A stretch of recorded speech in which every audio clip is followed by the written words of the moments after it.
Welcome to my YouTube channel. आप सबका मेरे यूट्यूब चैनल में स्वागत है। तो आज हम क्लास 10 की हिंदी कराने जा रहे हैं। तो चलिए, रैदास का पद हो रहा था तो उसे मैं कंटिन्यू करती हूँ। तो रैदास का हमारा 3 पद हो चुका है, तो अभी हमारा 2 पद बाकी है, तो मैं 2 आज कंप्लीट करा देती हूँ आप लोगों का। तो चलिए देखते हैं।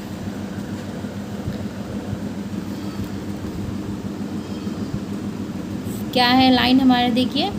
राम बिन संशय गाठी न छूटे, काम क्रोध मोह मद माया, इन पंचन मिली लूटे। ठीक है, यहाँ पे आपका रैदास जी, इस पंक्ति में रैदास जी कहते हैं कि राम नाम का वो इस पद में जो रैदास जी हैं वो राम नाम का गुणगान करते हैं। वो बोलते हैं कि बिना राम का कुछ भी नहीं है, बिना राम का नाम लिए मनुष्य संशय से नहीं छूट सकता है, मतलब उसे मुक्ति नहीं मिल सकती है। काम क्रोध मोह मद माया, इन पंची मिली लूटे। और जो ये काम क्रोध मोह मद है और माया जो है, ये पांचों मिलकर क्या करते हैं, मनुष्य को लूट लेते हैं। मतलब यहाँ पे बोल रहे हैं कि ईश्वर नाम से विमुख कर देते हैं, ये ईश्वर का नाम लेने नहीं देते हैं अगर ये सारा अगर मन में रहा तो। फिर है, हम बड़ कवि कुलीन, हम पंडित, हम जोगी सन्यासी, ज्ञानी गुणी सूर, हम दाता यूही मति कदे ना नासी। यहाँ पे बोल रहे हैं रैदास जी कि मनुष्य का जो यह भाव है कि हम बहुत बड़े लोग हैं, हम पंडित हैं, हम कुलीन हैं, हम योगी सन्यासी हैं, ज्ञानी है, गुणी है और महान दाता है, तो ये और ये सब नष्ट नहीं हो पाता। मतलब जो है ये वो बोल रहे हैं कि ये उनका रहता ही है। पढ़े गुने कुछ समझी न पराई, जो लो अनभे भाव न दरसे, लोहा हर न होई धू कसे, जो पारस नहीं परसे। यहाँ पे बोल रहे हैं कवि जो रैदास जी है, संत रैदास जी बोल रहे हैं कि पढ़ लिख कर भी मनुष्य को तब तक सच्चे ज्ञान की प्राप्ति नहीं होती है जब तक कि वह ईश्वर की भक्ति ना करे। उसे ईश्वर की भक्ति मन से करनी चाहिए। पढ़ लिख कर कोई भी ज्ञानी नहीं बन सकता है। ठीक वैसे ही जैसे बिना पारस के स्पर्श से लोहा सोने में नहीं बदला जा सकता है। कहे रे दास और असमझसी, भूली परे भ्रम भोरे, एक आधार नाम न रही को, जीवनी प्राण धन मोरे। ठीक है, यहाँ पे बोल रहे हैं कि जो मनुष्य है अपनी असमझ के कारण, भ्रम के कारण जो है ईश्वर से विमुख हो जाता है, ईश्वर से दूर हो जाता है। मतलब उन्हें लगता है कि ईश्वर अगर किसी के मनुष्य के ऊपर दुख के कारण आ जाते हैं तो वो सोचते हैं कि ईश्वर उनकी मदद नहीं कर रहे और ईश्वर से क्या होते हैं, दुखी हो जाते हैं, उनकी भक्ति करना छोड़ देते हैं। तो इस कारण से वो जो क्या होते हैं, ईश्वर से विमुख हो जाते हैं।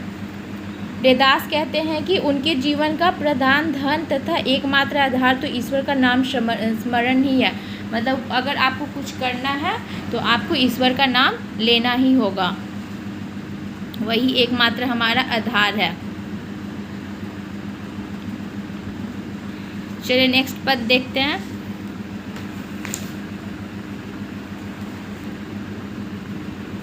नेक्स्ट पद में है, रे चित चेती कही अचेत काहे, वाल्मीकि कहीं देखी रे, जाति थे कोई पदी ना पहुँचा, राम भक्ति विशेषरे।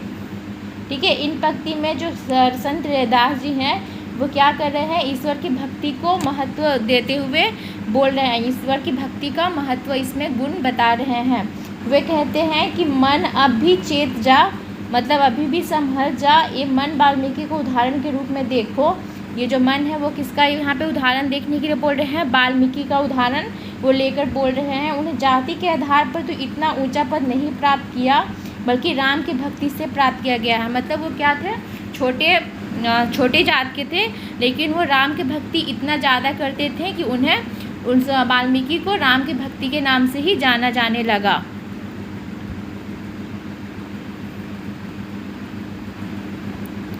षष्ठक्रम सहती जे विप्र होते, हरि भक्ति चित दृढ़ी नाही रे, हरि कथा सुहाय नाही, सुपच तुले ताही रे।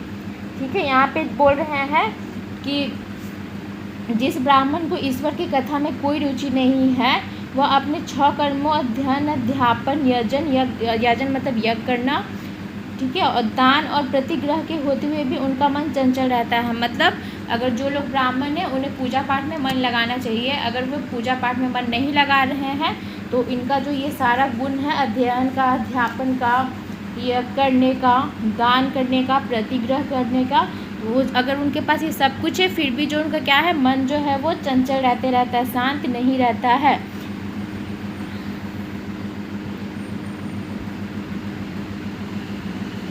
मित्र शत्रु अजाति सबते अंतारी लावे हेत रे, लोग बाकी कहाँ जाने तीनी लोग पवित्र रे।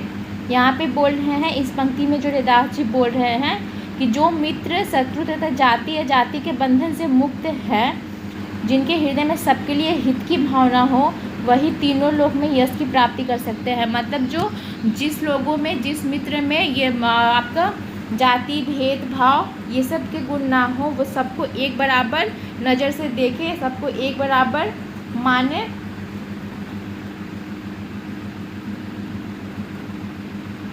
उन्हें ही सब कुछ यश खुशी प्राप्त होते हैं।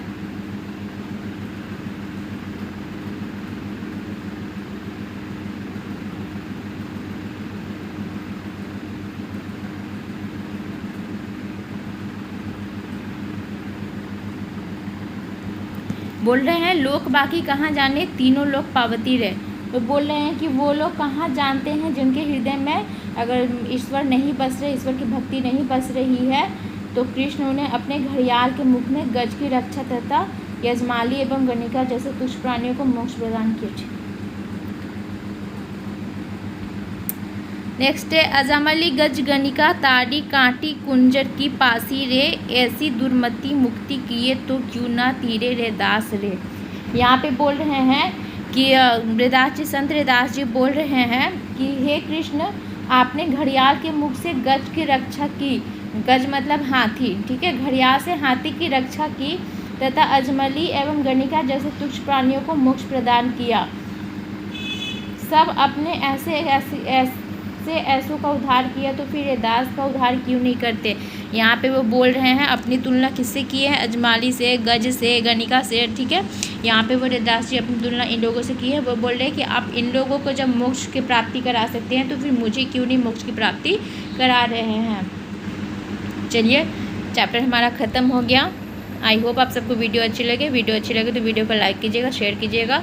जो हमारे चैनल पर नए, चैनल को प्लीज़ सब्सक्राइब कीजिएगा और शेयर कीजिए, जितना अधिक से अधिक शेयर कीजिए। I need your support. And फिर मिलते हैं हम लोग नेक्स्ट वीडियो में नेक्स्ट चैप्टर के साथ। तब तक keep watching. Thank you, bye bye.